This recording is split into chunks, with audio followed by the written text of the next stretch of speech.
বিসমিল্লাহির রহমানির রহিম। নাহমাদুহু সাল্লি আলা রাসূলিল কারীম। আম্মা বা'দ। প্রিয় দেশবাসী, ভাই ও বোনেরা, আজকে আমাদের বাংলাদেশে প্রেক্ষাপট থেকে রোজা রমজানের দিনে বাজারে কাজ করতেছি, হঠাৎ করে রেস্ট নিতে আসছি।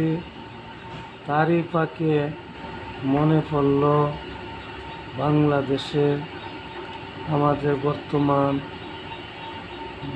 বর্তমান প্রধান উপদেষ্টা মহোদয় সারা বিশ্বে উনি সমাদৃত, আর বাংলাদেশে আর ইন্ডিয়ার কিছু লোকের মধ্যে উনি সমাদৃত।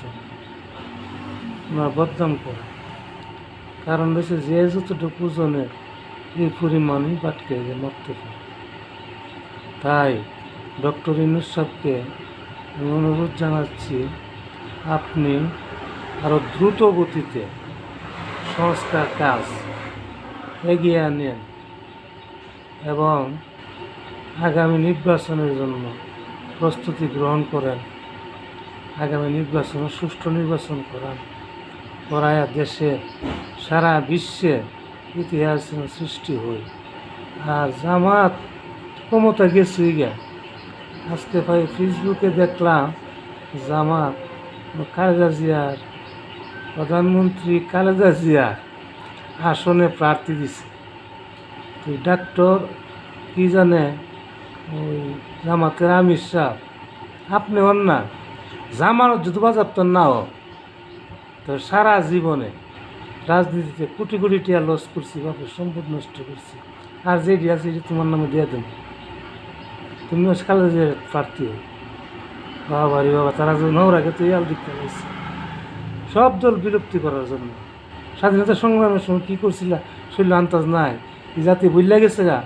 এই বাঙালি জাতির কোথায় স্বাধীনতা সংগ্রামে জামাত কী করছিল, বাঙালি বইলে গেছে গা।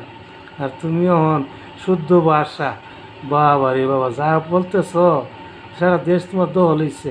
তোমার কারণে আওয়ামী লীগ এই বাংলার মাটিতে আবার যদি মাথা ছাড়া উঠে, তো বাংলার যত জনগণ আছে আল্লাহ পাক রাব্বুল আলামিনের কাছে এই ফরিয়াদ রাখবো যে জামাতের জন্য আওয়ামী লীগ আবার মাথা ছাড়া ধরছে।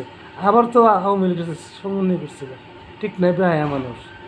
জামাত ইসলাম করো, স্বাধীনতা সংগ্রামে যুদ্ধ বিরোধিতা করছো, আবার জামাত নিয়ে আসে ক্ষমতার যে ভাগা বিএনপি পালানা, বিএনপির সেই বদনাম নিয়ে ছড়াচ্ছ। হুঁশিয়ার হয়ে যান, জামাত এখনও সময় আছে। যদি বিএনপির সমন্বয় না তা হোক আর এই দেশে আওয়ামী লীগ মাথা ছাড়াতে উঠে, আমাদের বিএনপির কিচ্ছু হবে না ইনশাল্লাহ, তোমাদের কি ধরা হবে। এই বলি শেষ করছি। আল্লাহ হাফেজ।